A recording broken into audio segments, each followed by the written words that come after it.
নমস্কার, রাধারানী হেসেলে আবারও সবাইকে স্বাগত। আজকের আমি বাটা মাছের গঙ্গা যমুনা রান্না করব। তার জন্য কয়েকটি বাটা মাছ আমি কেটে ধুয়ে পরিষ্কার করে নিয়েছি। আমি কড়াইতে তেলও দিয়ে দিয়েছি। প্রথমে মাছটাকে আমি ভেজে নেব লবণ হলুদ মাখিয়ে। 1 চামচ মতো লবণ দিলাম, হলুদও দিয়ে দিলাম পরিমাণ মতন।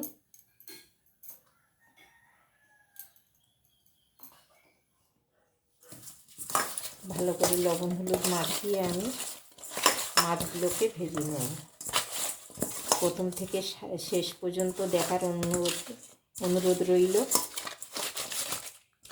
অনেকে কই মাছের গঙ্গা যমুনা খেয়েছেন। আজকের আমি বাটা মাছ দিয়ে ভাবছি, সবসময় তো কই মাছ পাওয়া যায় না, তাই বাটা মাছের এই রান্নাটা করি। মাছগুলো ভেজে নেব।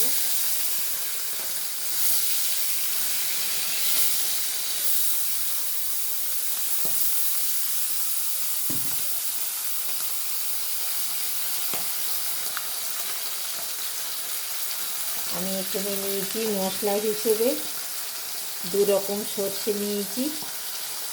1 চামচ কালো সর্ষে, 1 চামচ সাদা সর্ষে, আর নিয়েছি একটু পোস্ত 1.5 চামচ মতো, 1 চামচ মতো চালমগজ, আর 3টে কাঁচা লঙ্কা। এগুলো সব আমি বেটে নেব। একটা টমেটো নিয়েছি মিডিয়াম সাইজের, এটাও বেটে নেব। কিছুটা পেঁয়াজ কুচিয়ে নিয়েছি। 2টো বড় সাইজের পেঁয়াজ নিয়েছি, আর অল্প একটু কাঁচা লঙ্কা কেটে নিয়েছি।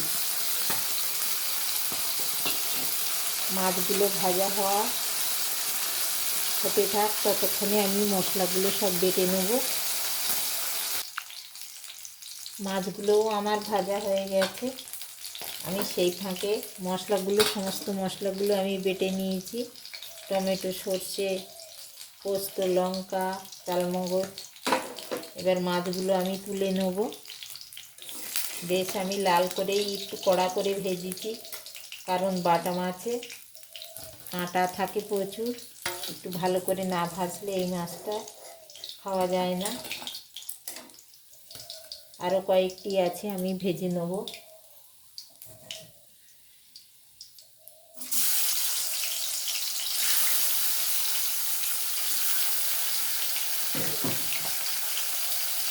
সমস্ত মাছগুলোকেই আমি এরকম লাল করে ভেজে নেব। সমস্ত মাছগুলো আমার ভাজা হয়ে গেছে। এবার আমি ওই কড়াইতে আরও একটু তেল দিয়েছি, 1 চামচ মতন দিয়ে আমি এবার কালো জিরে আর একটা শুকনো লঙ্কা ফোড়নে দিয়ে দিচ্ছি। কুচিয়ে রাখা পেঁয়াজটাও দিয়ে দেবো।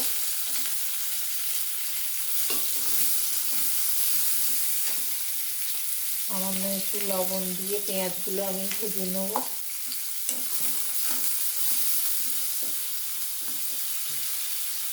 বেশ লাল করে পেঁয়াজগুলো ভেজে নেব।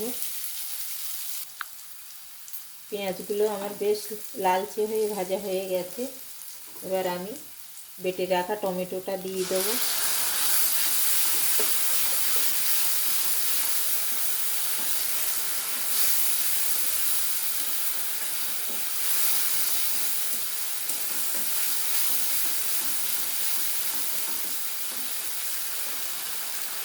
যতক্ষণ না কাঁচা গন্ধটা যায়, আমি এবার স্বাদ অনুযায়ী লবণ দিয়ে দেবো।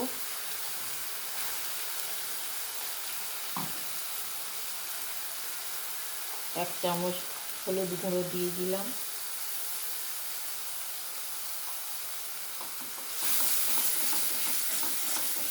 দিয়ে আবারও কিছুক্ষণ আমি ভেজে নেব।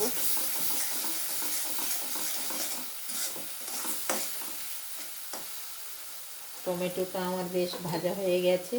এবার আমি কাঁচা লঙ্কা, পোস্ত, চালমগজ বাটা দিয়ে দেবো।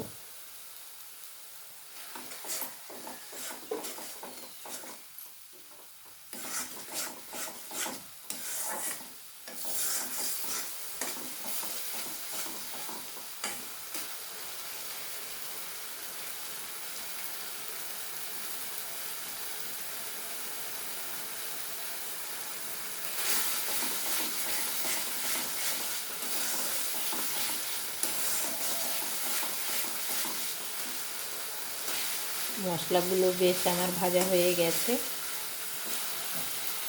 এবার আমি সামান্য জল দিয়ে দেবো।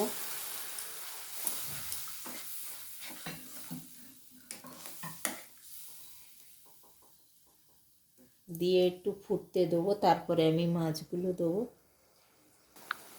ঝোলটা আমার ফুটে উঠেছে, এবার আমি মাছগুলো দিয়ে দেবো।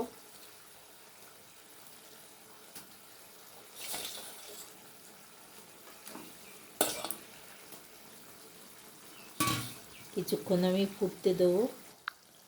এবার আমি সর্ষে বাটাটাকে আমি ছেঁকেই দেবো, কেন আমি খোসাগুলো দেব না, কালো সর্ষের যে খোসাগুলো আছে।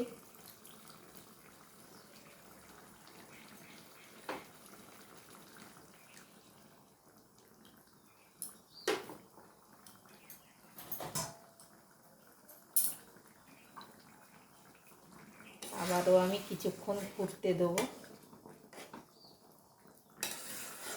সর্ষে বাটাটাকে আগে দিলে কিন্তু তরকারির স্বাদটা অনেকটা তেতো হয়ে যায়, সেই জন্য সবসময় সর্ষে বাটা একটু দেরি করে দিতে হয়। এবার কিছুক্ষণ ফুটিয়েই আমি নামিয়ে দেবো। চেরা কাঁচা লঙ্কা আমি কয়েকটি দিয়ে দেবো, আর দেব কাঁচা সর্ষের তেল।